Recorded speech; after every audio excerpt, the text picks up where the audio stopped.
Egaa jaalatamtoota uummata Oromoo hundi keessan baga bacaqii gannaa baatanii booqaa birraa nagahaan geessan ayyaanni irreechaa bara 2018 as hora Finfinneetti irreeffatamuudhaaf uummanni Oromoo hundi isaatu asitti wal gahee jira. Egaa Oromoon bahaa dhihaa kaabaa kibbaa babbareedee wal gahee irreecha irreeffachuuf jechaa jira. Nutis immoo haalli isaa maal fakkaata kan jedhu kan isin daawwachiisnu ta'aa nu faana tura. Egaa isinis miidiyaa Soofumar subscribe gochaa taateewwan garaagaraa akka daawwattan affeerraa keenyadha. Irra deebiidhaan ayyaana gaarii isiniif haa ta'u.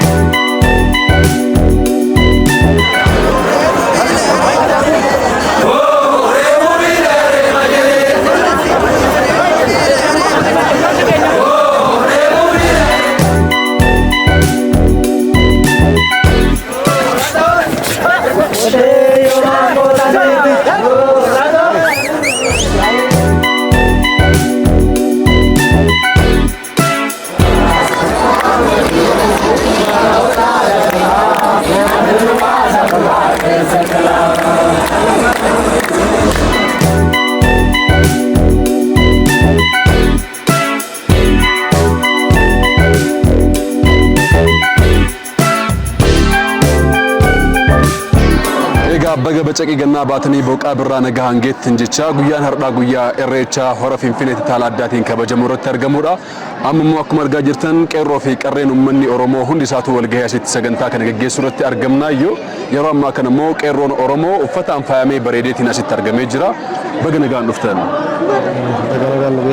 Maqaa keessanii fi eessaa akka dhuftan nutti himaa. Gareen kun eenyu jedhama? Eessaa dhuftanii uffannaan keessan akka badaa bareedaa baay'ee bareedaa. Mee haala kamiin qophooftan nutti himaa irreechicha? Galatoomaa nuti foollee Finfinneeti. Asuma jiraattota magaalaa Finfinneeti naannoo isheeti. Addunyaa Irreechaa jedhama. Irreechi nuufi baay'ee irreecha waggaa tokkoof nuti yaadnee akkasitti gurmuudhaan dhufne. Dargaggoonni kun dargaggoota adda addaatiin walitti dhufanidha. Naannoo tokko irreechi irreecha gammachuuti. Kan jaalalaatii fi kan tokkummaa kan sagantaa adda addaa hora Finfinnee kanarratti waggoota torbaan dura jalqabee asitti sagantaa galateeffannaa godhachaa jirra. Baay'ee gammannee asitti bifa kanaan kabajaa jirra. Qeerroodhaaf maal dabarsitan amma sagantaa haala kanaan faayamee bareedeetiin aadaa fi safuu uummata Oromoo akka mul'isuu fi akkamitti sagantoota irratti hirmaachuu akka qabuu fi haala kamiin hirmaateetiin milkaa'inni sagantaa kanaatiif gahee akkamii akka gumaachu qeerroo fi qarreedhaaf dhaamsa dabarsitu isin. Qeerroon keenya sagantaa hora Finfinnee kana sagantaa gammachuutiin haala seera qabeessatiin wal dhagee wal dhaggeeffatee wal hordofeetoo sagantaa kana bifa gammachuutiin sabaaf sablammoonni birallee hirmaachaa jiru. Isaanillee bifa adda addaatiin keessummeessee akka gaggeessu kana dabalataa dhibsa. Ulfaadhaa galatoomaa.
Daawwattoota keenya amma kan argamnu irreecha hora Finfinnee irratti argamna. Nu faana tura. Baga geessan. Baga walumaan geenye. Maal uffannaan keessan aadaa kam ibsa uffannaan keessan? Uffannaan keenya aadaa naannoo Walloo ibsa. Aadaa Walloo. Walloo Kamisee. Ayyaanni irreechaa akkam kan bara 2018? Ayyaanni irreechaa bara 2018 hedduu baay'ee kan nama gammachiisu, hedduu baay'ee bareedaa kan ta'e sababii sammuun hedduu kanatti argamanii hedduu kan adda ta'e kan baay'ee nama gammachiisa. Maaltu adda isa taasisa bara darbeen? Bara darbeerra mee wanni faayamee mee huccuu aadaatiin faayamee namu faayamee ammayyaa'ee huccuun aadaa taasisa jechuudha. Huccuu godinaalee hundaa akka dabalata baay'een isaanii dabalatii jira. Kabara darbeerra baranarra baay'inaan sabab sablammoonni baay'ee argaa jirra yoo wajjin argaa jirra. Hedduu namoota itti hirmaataa jira waan kana guddisaatii jira. Uummatni keenyas waan kana beekee ala guddisaatii jira waan ta'eef kanaan adda isa godha jechuudha. Maal eegdu kanaan booda ayyaana irreechaa haala kamiin dabarsuu yaaddu? Maal eegdu mee ayyaana irreechaa irraa?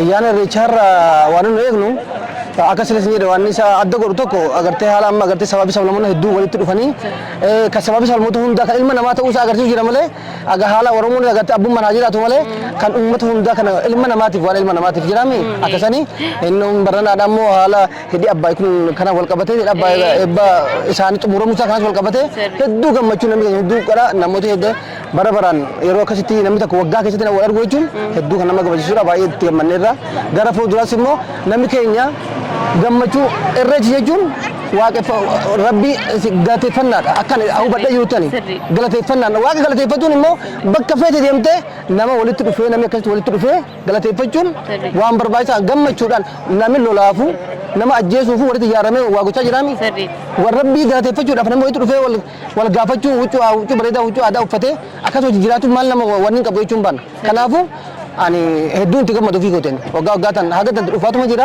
baranas dhufee jira kunoo hedduu baay'ee itti gammadeera siin jedhaa jechuu barbaadeeti.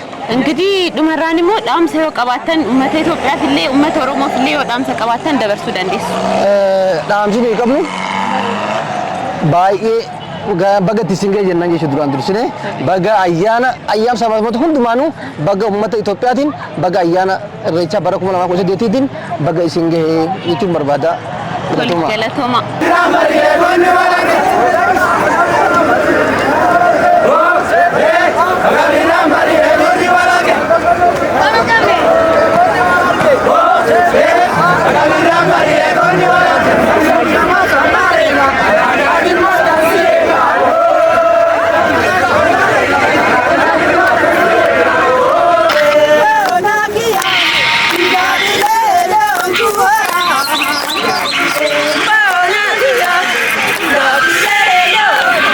sagantaan keenya akkuma itti fufeetti jira iyyuu baga bacaqii gannaa baatee booqaa birraa nagaan geet.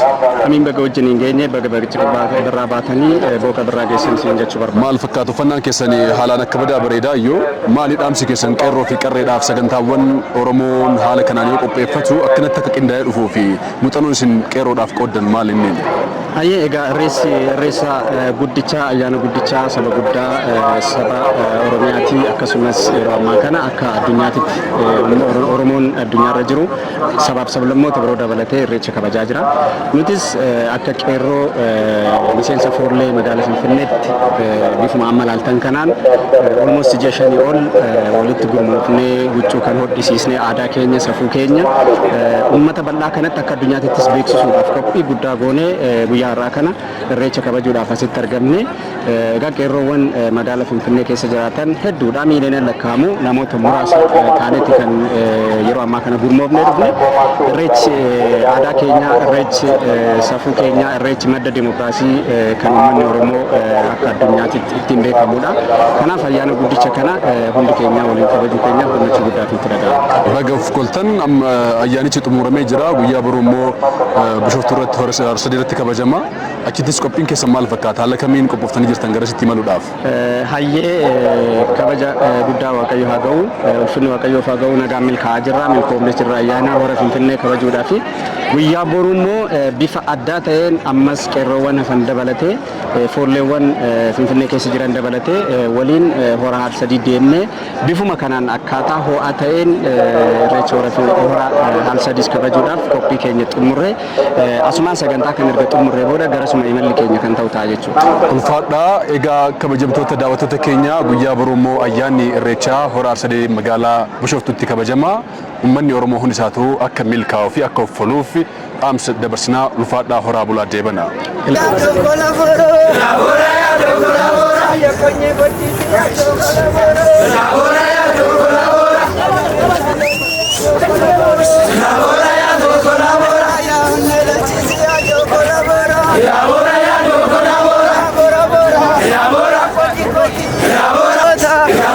Ilabora ya do colaboro. Ilabora ya do colaboro. Awade sabe ka ya do colaboro. Ilabora ya do colaboro.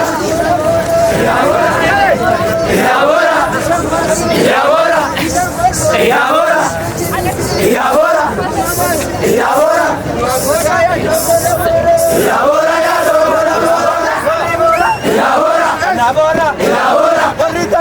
Ilabora. Kalenyuti. Ilabora. Bonita. Ilabora do colabora. Ilabora ya do colabora. Yore boku jalo ya do colabora. Ilabora ya do colabora. Baga bacaqi gamna baatee boqa birraa nagaan geetti. Baga walumaanu genne. Uffannaan kan kee haalaan akka kabajaa bareedaa yoo. Galatu. Eenyu jedhee si waama maqaan kee? Maqaan kiyya Hamza. Okay. Hamza Muhammad jedhama. Eshi. Kan kaadhe huccuu aadaa kamiseeti. Kan dhufe ammoo Adaamarraa dhufe. Irreecha kana uummata saba bal'aa kana waliin kabajuu dhufne.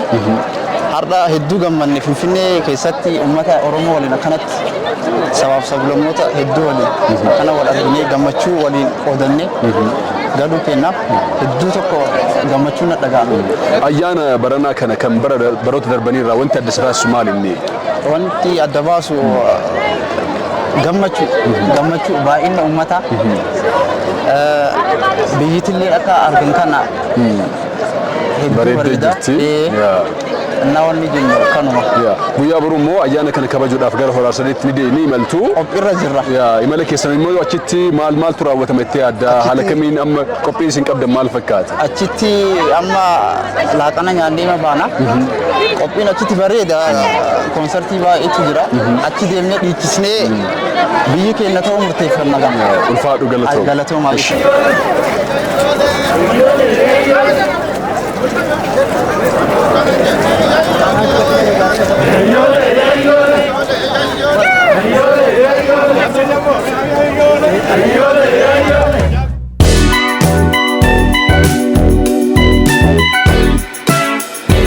Egaa kabajamtoota daawwattoota miidiyaa Soofumarii guyyaa har'aa kun akkuma argaa jirtan ayyaanni Irreechaa Hora Finfinneetti haala addaatiin kabajamee uummanni Oromoo of kalee milkaa'ee jira.